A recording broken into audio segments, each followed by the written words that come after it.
जो अब मुद्दा मैं आपके सामने लेके आया हूं, आज तो हद ही हो गया।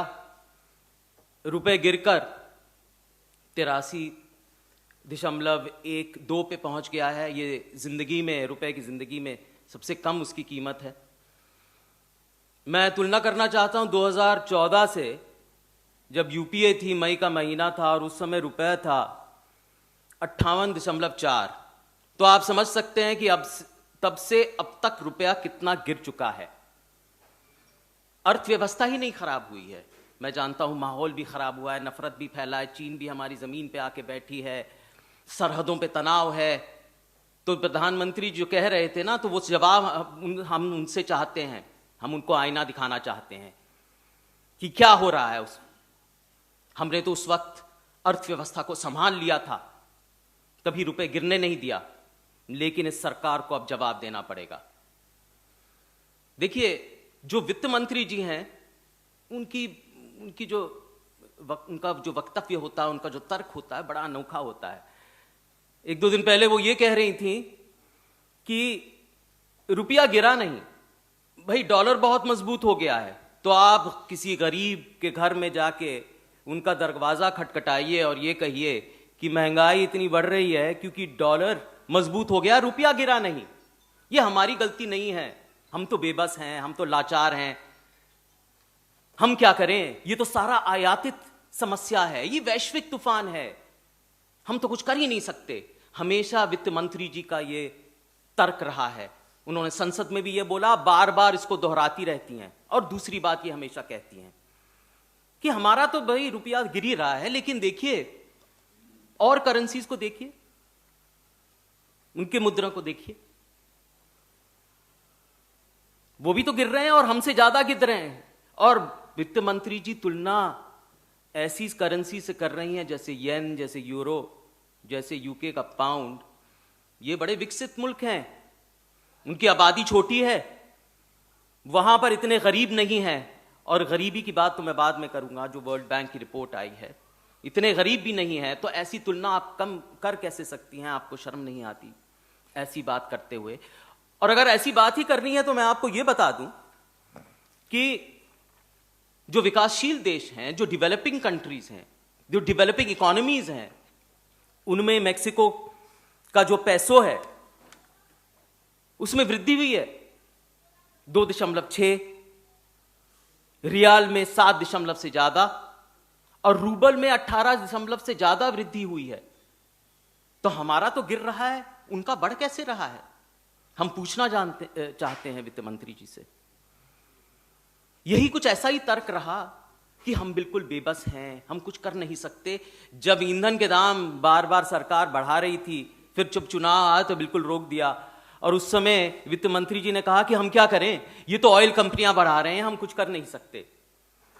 औरों की दलील थी कि ये जो पैसा लेके हम जन कल्याण में डाल रहे हैं, मतलब गरीबों से पैसा लेके उनके जेब में हाथ डाल के पैसा निकाल के जन कल्याण में डाल रहे हैं, मतलब उसकी तब्दीली एक तोहफा में बदल रहे हैं और फिर उनको वापस ही दे रहे हैं।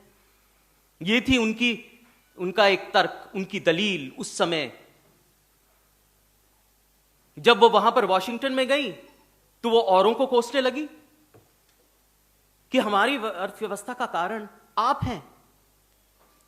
अरे जो विकसित मुल्क हैं वो और किसी के बारे में सोचते हैं कि अपनी जो अर्थव्यवस्था है उसको महफूज रखने की कोशिश करते हैं? तो वो कहने लगी नहीं नहीं, आपने अचानक इंटरेस्ट रेट्स बढ़ा दिए तो हमारी अर्थव्यवस्था ध्वस्त हो गई, हम क्या करें। बार बार यही तर्क उठाते रहते हैं। जब ये स्वीकार भी करते हैं, तब मैं बात कर रहा हूं, ज्यादातर तो ये कबूल ही नहीं करते कि यहां पर कोई परेशानी है, कोई समस्या है, यहां पर गरीब हैं, यहां पर जरूरतमंद हैं। ये तो कबूल भी नहीं करते कि यहां गरीबी जैसी समस्या है। लेकिन जब उनको किसी को दोषी देना पड़ता है, या तो विपक्ष को देते हैं या तो और मुल्कों को देते हैं, तो वैश्विक हालात पे देते हैं। कभी बात ये स्वीकार नहीं करते कि हमारी ये गलती है। और सुनिए वित्त मंत्री जी का तर्क, बड़ी अनोखी विचित्र बात है ये। एक पिछले महीने यहां पर बड़े कारोबारियों का फंक्शन हुआ, एक भव्य समारोह हुआ, वहां पर सब आए और उनको वो फटकारने लगी और कहने लगी कि भैया आप निवेश क्यों नहीं कर रहे, आप निवेश करिए, आप जो अंदरूनी शक्ति है, जो ऊर्जा है, उसको जगाइए। हनुमान की तरह, हनुमान ने भी तो ऐसे ही किया था, बड़ी अंदर की जो शक्ति थी उसको जगाई थी। तो ये वित्त मंत्री जी ने उनको कोसा कारोबारियों के लिए को कि आप निवेश नहीं कर रहे। अरे भाई, कारोबारी निवेश नहीं कर रहे क्योंकि मांग नहीं है। मांग इसलिए नहीं है क्योंकि आपने इंटरेस्ट रेट्स कम कर दिए थे बहुत दिन तक, तो उसी का फायदा उठा के जो रेपो रेट्स बहुत कम हुए थे, जो ब्याज दर बहुत कम हुए थे, उसी को कारोबारियों ने फायदा उठा के अपनी जो बैलेंस शीट्स थी उसको बहुत मजबूत कर दी। निवेश नहीं किया क्योंकि निवेश मांग नहीं थी। कॉर्पोरेट टैक्स भी आपने कब कर दिया, 30 से 22 कर दिया, तो उसका फायदा उठाया। अभी तक निवेश नहीं हो रहा। अभी तक आप जानते हैं कि जो आईआईपी इंडेक्स है, औद्योगिक उत्पादन का जो इंडेक्स है, वो उसका भारी संकुचन हुआ है, वो माइनस में चला गया है, -0.8 हो गया है। तो निवेश नहीं कर रहे वो। और ये भी नहीं जानती वित्त मंत्री जी कि जो कारोबारी है, जो यहां पर जो बिजनेस है, जो कैपिटलिज्म है, वो कोई श्रद्धा या आस्था पे नहीं चलता, वो मुनाफे पे चलता है।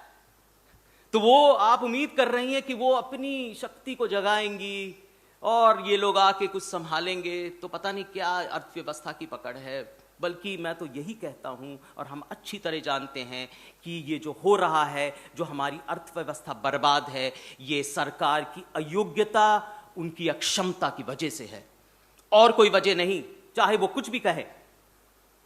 मैं बताता हूं ये जो डॉलर गिर रहा है, इसके क्या नुकसान हो रहा है और की क्या वजह है।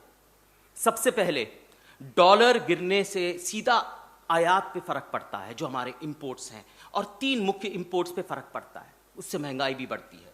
एक तो आप जानते हैं कच्चा तेल, हमारा 80% जो कच्चा तेल है वो बाहर से आता है, उसका कैस्केडिंग इफेक्ट होता है, यहां पर खुदरा महंगाई दर उससे बढ़ता है। दूसरे, उर्वरक, जो फर्टिलाइजर्स होते हैं, जो खाद होते हैं, वो भी जो डीएपी होता है, जो म्यूरेट ऑफ फॉस्फेट होता है, वो सब बाहर से आता है। और आप जगह जानते हैं कि अगर खाद बढ़ेगा, उर्वरक के दाम बढ़ेंगे, तो उसी तरह सब चीज़ है, जो खाद्य वस्तु हैं, उनके भी दाम बढ़ेंगे। और जो खुदरा महंगाई दर है, जो सीपीआई है, जो हेडलाइन इन्फ्लेशन रेट है, वो भी बढ़ेगा।